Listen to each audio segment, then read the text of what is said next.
Hello and welcome to another Theology Thursday. The Bible has a lot to say about the relationship between men and women, particularly in marriage.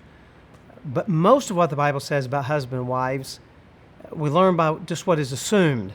By that I mean the Bible just describes what husbands do, describes what wives do, without saying this is what you ought to do. So it just sort of assumes that we kind of have a basic understanding of the differences between men and women, husbands and wives. But there are two passages in particular that give some direct instructions to husbands and wives, give some direct statements about the relationship between husbands and wives within marriage. And those are both found in the New Testament. One of them is found in 1 Corinthians. It's in chapter 11, actually verses 2 through 16. And then the other one is in Ephesians chapter 5, verses 22 through 33. Excuse me. Now, I'm not going to read the whole Corinthians passage. I actually just want to look at the first couple of verses because there's a particular statement made, and I want to connect that with what we see in Ephesians.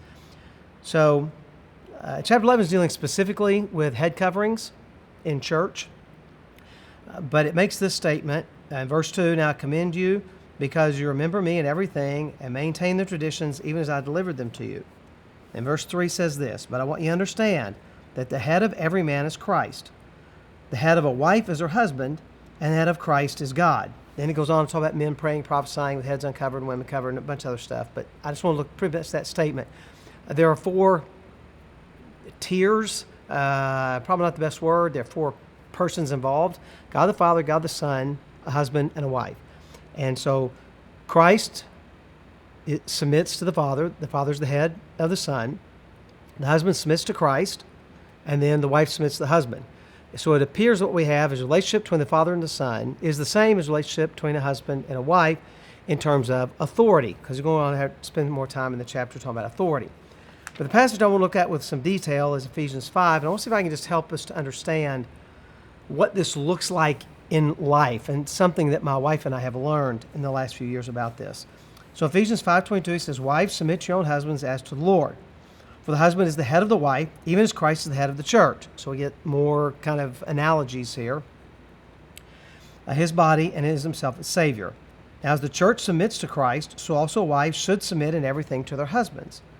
Husbands, love your wives as Christ loved the church and gave himself up for her, that he might sanctify her, having cleansed her by the washing of water with the word, so that he might present the church to himself in splendor, without spot or wrinkle or any such thing, that she might be holy and without blemish. In the same way, husbands should love their wives as their own bodies. He who loves his wife loves himself. For no one ever hated his own flesh, but nourishes and cherishes it, just as Christ does the church, because we are members of his body. Therefore, a man shall leave his father and mother, hold fast to his wife, and the two shall become one flesh. This mystery is profound, and I am saying that it refers to Christ and the church. However, let each one of you love his wife as himself, and let the wife see that she respects her husband. Now, one of the interesting things, I don't like doing theology by math, but we have 3 verses for wives, and we have 9 verses for husbands. So if you're going to be the leader, more responsibility falls on you. I suppose that's why there are more verses. But a lot of people ask, what does it look like for a wife to submit? What does it look like for a husband to be the head of the home, to be like the authority in the house? Well, let me just kind of say right off the bat, this is not master and slave, tyrant and subjects, oppressor and oppressed. Men do not subject their wives. It's submission, something that she does, not subjection, which is something he would do to her. So we don't believe that this is some kind of superiority, inferiority type of deal, nor does the Bible anywhere teach that men and women are not equal in terms of their standing before God. They're both fully created in the image of God. They're both equally human. They stand equal before God in terms of being sinful and in need of Jesus. He's the only way for a male or female to be saved. So when we talk about just who they are as a human being, men and women are the same. Image bearers of the one true God, sinners in desperate need of salvation that only comes through Jesus Christ. So we don't have one is more human than the other, or one is more important than the other, or one's more like God than the other, or anything like that. The Bible doesn't teach that at all, anywhere. But there are differences. If there were none, we wouldn't have male and female. I mean, the fact that we have male and female indicates that there are differences. So what does it look like then for a wife to submit to her husband? For a husband loves life like Christ loved the church. Well, over the years, I've tried to give lots of examples of what this kind of looks like. I've had lots of people ask. It's interesting. I've had a lot more women ask me about how they can submit to their husbands rather than husbands say, how can I lead my home well? And maybe that says something about the state of Christianity in America. I think men ought to be the leaders in the home, particularly in spiritual matters. There's nothing that is better for a family than a dad who leads the family spiritually. Dad's the one that gets the family up on Sundays and gets them to church. Dad's the one that reads the Bible and leads the family to pray together in the evenings. Dad's the one who normally prays at the table. Dad's the one who talks to the kids about spiritual matters directly. They see the difference Jesus makes in his life. Man, there's no greater impact you can have on your children than for them to see you leading your home as a godly man. But several years ago, my wife and I started doing ballroom dancing.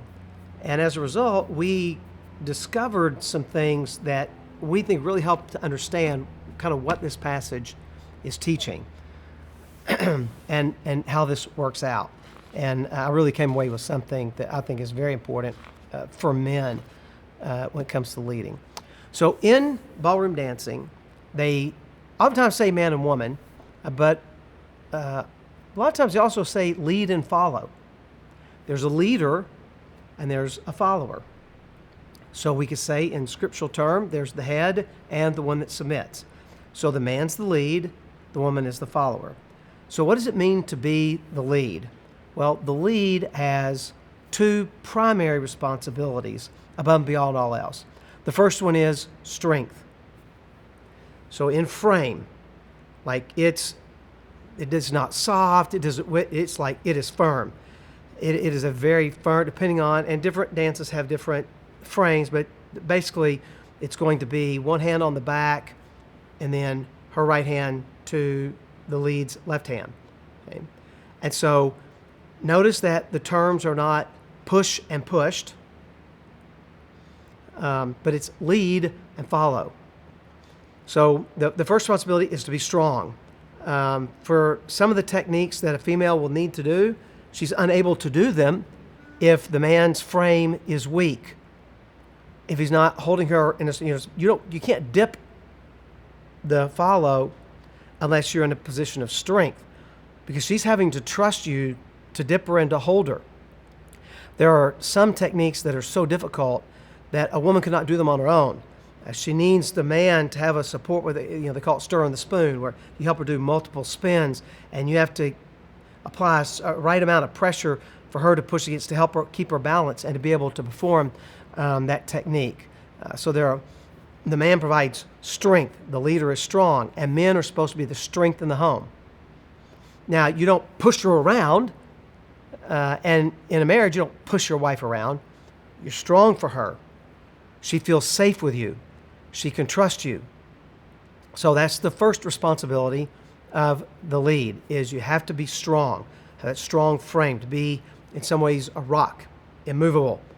But the second, connected to it, is that the man leads, meaning he needs to give the right signals. So there's a preparatory, in fact, I'm going to move my stool and I can just kind of show you. There's a preparatory move where you begin to slightly dip, not way down, but slightly dip to let her know we're starting to go, and then you lead. Now, you lead from right here, right in the center of your chest. And as you move it, and as you move, she knows we're going this way. She knows, oh, that's the beginning of that technique. Or there's one where this hand releases.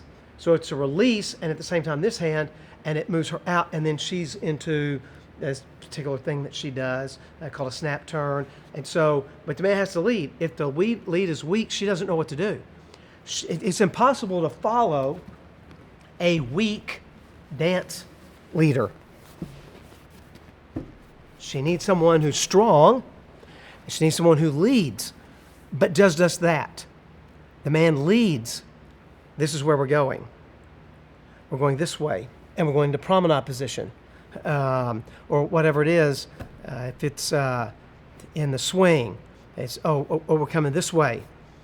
We're doing this move. We've switched to crab hand hold. That means we're going to be doing this kind of it's in cha-cha. We know she knows what's coming because it's a clear lead. And I think many women, matter of fact, I think I've come to the conclusion the reason that many women have asked me over the years, hey, Pastor, how can I be submissive to my husband? The primary problem is the husband doesn't send good signals, doesn't give strong leadership signals. The other thing is that they're not leading, they're pushing. This was one of the things I really struggled with in tango because it's a very snap kind of dance, and it looks, excuse me, like the man is pushing her around, and it's almost like a violent kind of dance. That's not really the case. It's just very sharp and staccato. But I had to work really hard on leading in the tango, not manipulating or pushing. I think many women struggle with submitting. They struggle with following because you can't follow if someone is not leading well. And so, strong and lead. Now, what's the purpose behind strong frame, always in a good frame, always very clear in the lead, what we're doing next? What's the purpose in all that? Well, according to Ephesians, it said they might present the church to himself in splendor, without spot or wrinkle or any such thing, the church might be holy without blemish. In other words, Jesus died for us. I know it sounds crazy. He died for us to make us look good. That he died that we might be spotless, without blemish, and holy before him. So one of the best things that I've learned from ballroom dancing when it comes to relationship between husbands and wives is the purpose behind a good strong frame is being strong, leading clearly. This is what we're doing. It's an underarm turn and it's this way, inside out or outside in, and that's the technique that we're doing there. This is what he wants me to do here.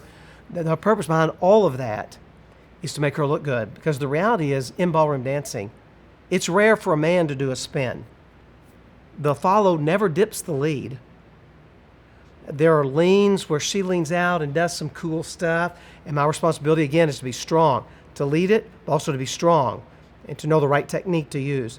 But she's the one doing all the fancy stuff.